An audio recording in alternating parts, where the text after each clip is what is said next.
I woke up to loud pounding on my door. It was 6 a.m. My sister stood there with a suitcase in her hand, hair a mess, smirking like she owned the place. Behind her, I heard my mother's sharp voice echo down the hallway. "She'll be living here from now on. And by the way, your rent is doubling to cover our expenses." I just stared at them, stunned. My sister brushed past me like she had already signed a lease, tossing her bag onto my living room floor before sprawling out on my couch. My mother's grin was colder than steel. I spoke just one sentence.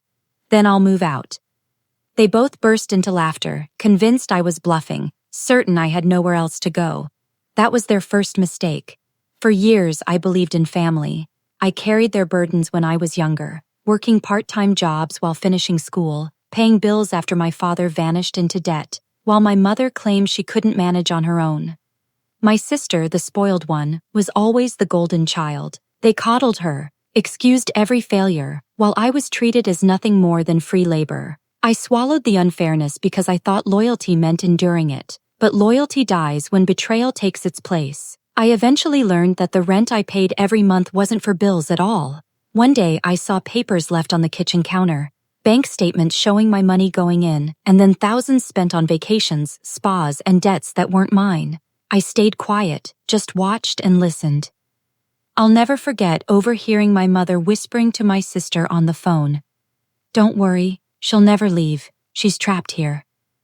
That word, trapped, played in my head over and over like a ticking clock.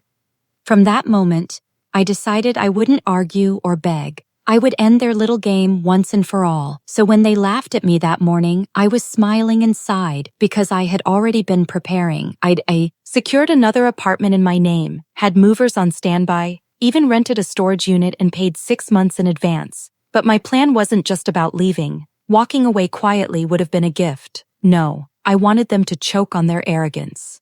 That very afternoon, while they celebrated in my kitchen with cheap champagne, I signed the final lease papers. By evening, the movers showed up at my door. And I didn't just pack my clothes, I packed everything. Every piece of furniture I had bought, the couch, the dining set, the bed frames, the lamps, the fridge, the washer, the microwave, even the curtains. All of it was mine, and I had receipts to prove it. The look on my sister's face when strangers carried out the couch she had claimed as her own was priceless. My mother screamed, called me selfish, ungrateful. I ignored her. By midnight, the place was an empty shell, bare walls, hollow rooms, every step echoing.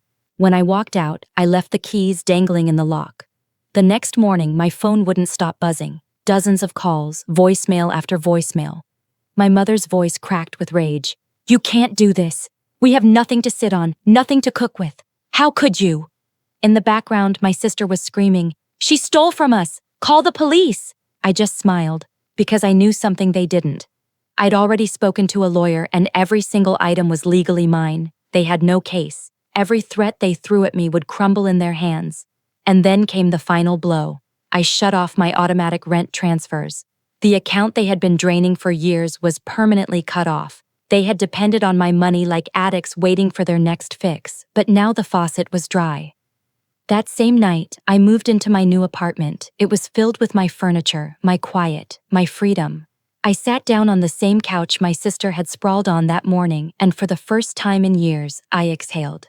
For a decade, I had carried them, fed them, funded their comforts while they mocked me. And now, they were sitting on the bare floor of an empty apartment, surrounded only by their entitlement. They thought they could trap me. Instead, I walked away and left them with nothing but hollow walls and their own arrogance. Family isn't blood. Family is loyalty. And the moment they laughed in my face, they lost the right to call themselves mine. In the end, I didn't just move out. I reclaimed everything they had stolen from me. And in the silence that followed, I heard something sweeter than any apology they could have faked. I heard their downfall echoing through the empty rooms I left behind.